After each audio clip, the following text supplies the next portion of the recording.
បងស្រឡាញ់គេមិនខ្វល់ថាអូនត្រូវខូចចិត្តនឹងចិត្តទេអស់អាណិតក៏ព្រួប្រែតម្លៃអូនស្មើត្រឹមមួយខំឆ្ងាយពីរូបគេដែលមាសមេហ៊ានឲ្យចិត្តស្នេហ៍គេដល់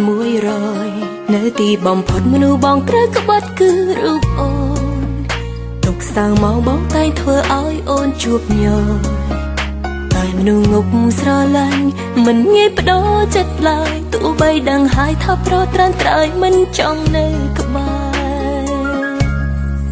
ស្នេហ៍បងคล้ายតែអូនឈឺចាប់ជាការពិតគឺបងអ្នកគិតឲ្យស្ម័គ្រចិត្តទៅឲ្យគេថាអូនយំស្ទើរលែងចេញคล้ายជាមនុស្សចាញ់ស្នេហ៍និយាយត្អូញត្អែទុកឥតលហើយតាមនាងឯងធ្លាប់ទុកចិត្តណាទុកចិត្តថាបងជាមនុស្សស្មងតែទុកចិត្តខកចិត្តស្មោះបងគ្រាន់តែសំដែងធ្វើឲ្យអូនស្រឡាញ់ចង់ក្រោយឈួតម្នាក់ឯងព្រោះបងប្រែផ្សេងលែងមានអូនក្នុងបេះដូង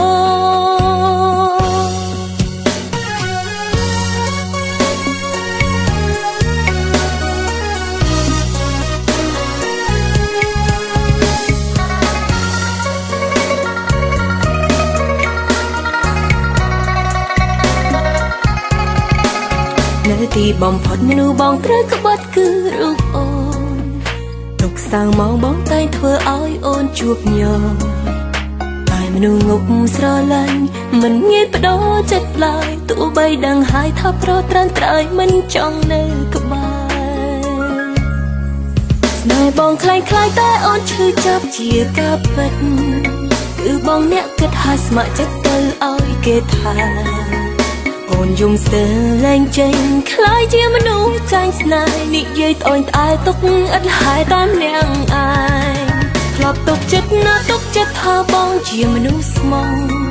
តែទុកចិត្តខកចិត្តស្មោះបងគ្រាន់តែសំដែងធ្វើឲ្យអូនស្រឡាញ់ចង់ក្រោយឈួតម្នាក់ឯងព្រោះបងប្រែផ្សេងលែងមានអូនក្នុងបេះដូងបងคล้ายតែអូនឈឺចាប់ជាការពិតគឺបងអ្នកគិតឲ្យស្ម័គ្រចិត្តទៅឲ្យគេថា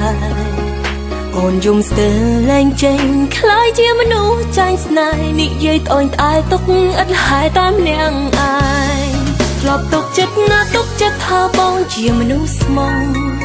តែទុកចិត្តខកចិត្តស្មោះបងគ្រាន់តែសំដែងធ្វើឲ្យអូនស្រឡាញ់ចង់ក្រោយឈួតម្នាក់ឯងព្រោះបងប្រែផ្សេងលែងមានអូនក្នុងបេះដូងព្រោះបងប្រ